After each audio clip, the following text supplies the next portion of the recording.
आचार्य प्रमोद कृष्णम का बड़ा दावा, कांग्रेस में पड़ चुकी है फूट, दो हिस्सों में टूटेगी कांग्रेस। नमस्कार, आप देख रहे हैं कैपिटल टीवी उत्तर प्रदेश की स्पेशल स्टोरी और मैं हूं आपके साथ रोहित कुमार। लोकसभा चुनाव का आगाज हो चुका है, 2 चरणों के चुनाव भी संपन्न हो चुके हैं, लेकिन कांग्रेस पार्टी की मुश्किलें खत्म होने का नाम नहीं ले रही। राहुल गांधी का रायबरेली सीट से चुनाव लड़ना कांग्रेस में आपसी कलह का कारण बन चुका है। ऐसा दावा है प्रियंका गांधी वाड्रा के बेहद करीबी रहे नेता प्रमोद कृष्णम का। लोकसभा चुनाव 2024 के नतीजे 4 जून को आएंगे, लेकिन उसके बाद देश की सबसे पुरानी राजनीतिक पार्टी कांग्रेस के बुरे दिन शुरू हो जाएंगे। गांधी परिवार के बेहद करीबी रहे नेता ने दावा किया है कि 4 जून के बाद कांग्रेस पार्टी 2 हिस्सों में टूट सकती है। ऐसा होने पर कांग्रेस के एक धड़े का नेतृत्व राहुल गांधी करेंगे तो दूसरे धड़े का नेतृत्व प्रियंका गांधी वाड्रा। प्रमोद कृष्णम ने दावा किया कि राहुल गांधी ने रायबरेली से प्रियंका गांधी की जगह खुद को चुनाव मैदान में उतारकर बड़ी गलती कर दी है। इससे कांग्रेस कार्यकर्ताओं में नाराजगी है। ये नाराजगी 4 जून के बाद खुलकर सामने आएगी, जब पार्टी 2 हिस्सों में टूट जाएगी। मीडिया से बातचीत के दौरान प्रमोद कृष्णम ने दावा किया है कि प्रियंका गांधी वाड्रा के खिलाफ कांग्रेस पार्टी के भीतर एक साजिश हो रही है, जिसका वो शिकार हो रही है। उन्होंने कहा कि पार्टी का एक बड़ा धारा नहीं चाहता कि प्रियंका गांधी संसद के अंदर पहुंचे। इससे पहले भी आचार्य प्रमोद कृष्णम प्रियंका गांधी का खुलकर समर्थन कर चुके हैं। आचार्य प्रमोद कृष्णम ने राहुल गांधी के अमेठी छोड़ने के बाद रायबरेली से लड़ने के फैसले को गलत बताया है। आचार्य प्रमोद कृष्णम ने कहा कि जब राजा मैदान छोड़कर भाग जाता है तो सेना हार मान लेती है। प्रमोद कृष्णम ने आगे कहा कि अभी देखना यह है कि कांग्रेस पार्टी के कौन कौन से बड़े नेता कांग्रेस छोड़कर भागते हैं। राहुल गांधी द्वारा प्रधानमंत्री नरेंद्र मोदी के अपमान को लेकर भी प्रमोद कृष्णम ने खुलकर अपनी बात रखी। कृष्णम ने कहा कि राहुल गांधी को यह भी नहीं पता होगा द्वारिका कहाँ है, द्वारिकाधीश कौन है, उनको तो केवल दिल्ली की द्वारिका का ही पता है। प्रमोद कृष्णम ने आगे कहा कि राहुल गांधी ने प्रियंका गांधी के खिलाफ साजिश रची है। इसकी वजह से 4 जून के बाद कांग्रेस में एक और टूट होगी। एक कांग्रेस राहुल गांधी की होगी तो दूसरी प्रियंका गांधी की। आचार्य प्रमोद कृष्णन ने कहा कि इस टूट की वजह से कांग्रेस कार्यकर्ताओं के अंदर ज्वालामुखी धधक रहा है, जिसकी जानकारी प्रियंका गांधी को भी भली भांति है। बता दें कि प्रमोद कृष्णम को पहले ही 6 साल के लिए कांग्रेस पार्टी से निष्कासित कर दिया गया है। कांग्रेस पार्टी के खिलाफ बयानबाजी और भारतीय जनता पार्टी के नेताओं से बढ़ती नजदीकियों के बीच कांग्रेस पार्टी के वरिष्ठ नेता आचार्य प्रमोद कृष्णम को पार्टी से 6 साल के लिए निष्कासित कर दिया गया था। आचार्य प्रमोद कृष्णम अयोध्या में हुए रामलला की प्राण प्रतिष्ठा कार्यक्रम में कांग्रेस पार्टी द्वारा कार्यक्रम में ना जाने के बाद से लेकर कांग्रेस पार्टी के खिलाफ मुखर होकर बोल रहे थे। कांग्रेस महासचिव केसी वेणुगोपाल द्वारा जारी हुए प्रेस रिलीज नोट में बताया गया था कि अनुशासनहीनता की शिकायतों और पार्टी के खिलाफ बार बार बयानबाजी को ध्यान में रखते हुए कांग्रेस अध्यक्ष मल्लिकार्जुन खड़गे ने आचार्य प्रमोद कृष्णम को तत्काल प्रभाव से 6 साल के लिए पार्टी से निष्कासित करने के उत्तर प्रदेश कांग्रेस के प्रस्ताव को मंजूरी दी है। इस पूरे फैसले के बाद प्रमोद कृष्णम ने भी मीडिया से बातचीत की थी। इस दौरान आचार्य प्रमोद कृष्णम ने पदमुक्त करने के लिए पार्टी को धन्यवाद कहा था। उन्होंने कहा था कि वह जीवन भर प्रधानमंत्री नरेंद्र मोदी के साथ अब खड़े रहेंगे। इसके आगे कृष्णम ने कहा था कि मुझे कल पता चला कि कांग्रेस ने एक पत्र जारी किया है, जिसमें कहा गया है कि पार्टी विरोधी गतिविधियों के कारण मुझे 6 साल के लिए पार्टी से निष्कासित कर दिया गया है।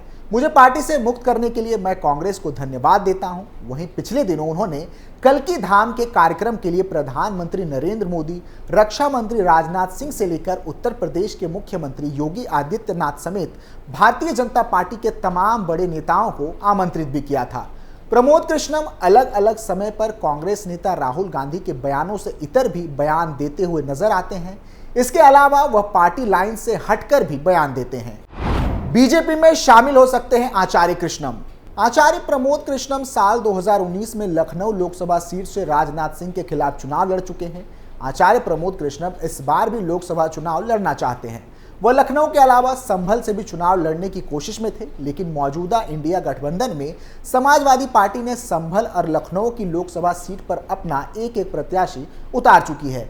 इस वजह से भी वह पार्टी से नाराज दिखाई पड़ रहे थे। उम्मीद जताई जा रही है कि प्रमोद कृष्णम आने वाले दिनों में भारतीय जनता पार्टी से जुड़ सकते हैं और बीजेपी आगामी लोकसभा चुनाव में किसी सीट से उन्हें प्रत्याशी बना सकती है।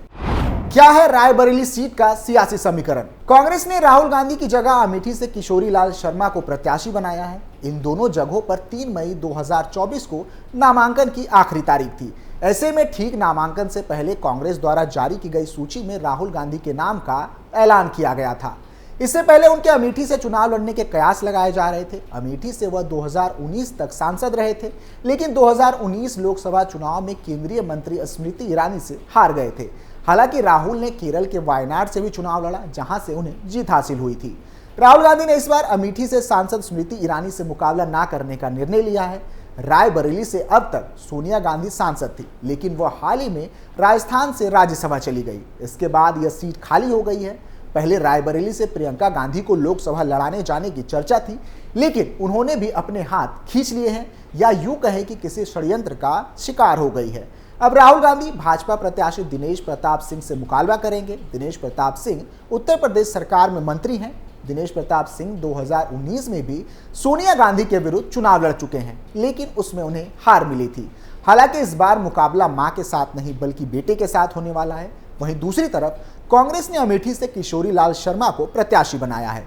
वह केंद्रीय मंत्री स्मृति ईरानी का मुकाबला करेंगे। बताया जा रहा है कि किशोरी लाल शर्मा गांधी परिवार के पुराने सहयोगी रहे हैं और राजीव गांधी के समय से अमेठी और रायबरेली क्षेत्र में गांधी परिवार के प्रतिनिधि के तौर पर काम करते आए हैं।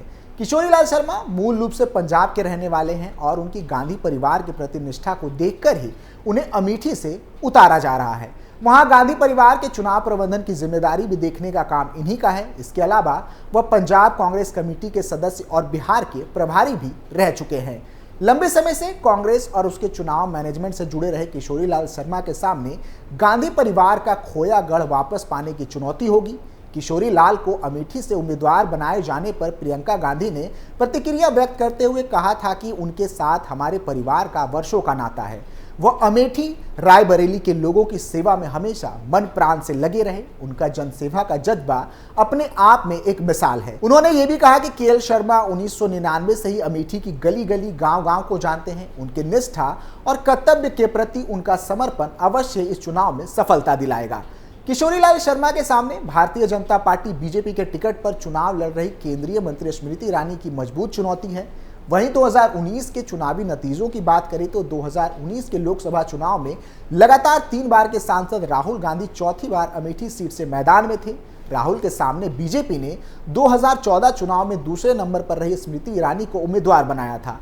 स्मृति ईरानी को तब 4,68,514 वोट मिले थे। वहीं राहुल गांधी को 4,13,394 वोट ही हासिल हो सके थे।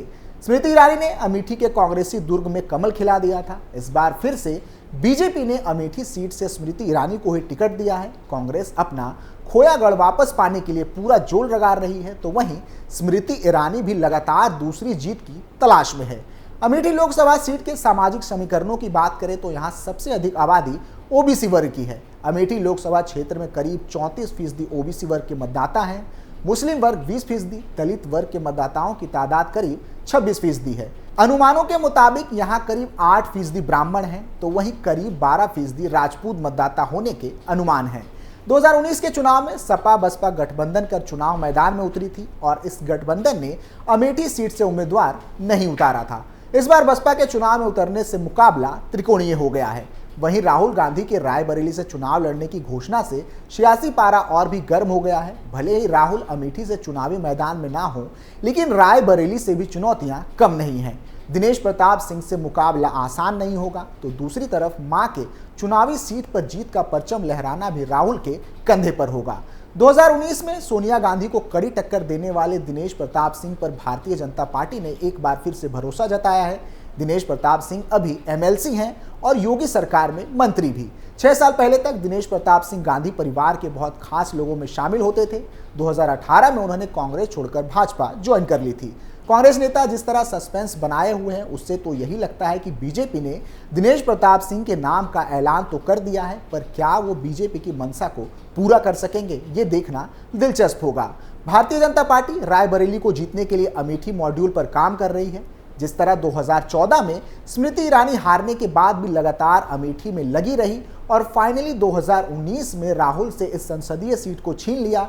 लेकिन राहुल के हार जीत से परे सबसे बड़ा सवाल यह है कि प्रमोद कृष्णम जो दावा कर रहे हैं उसमें कितनी सच्चाई है, और अगर इसमें तनिक भी सच्चाई है तो यह कांग्रेस के पतन की शुरुआत हो सकती है। फिलहाल के लिए इतना ही। आप देखते रहिए कैपिटल टीवी उत्तर प्रदेश। नमस्कार।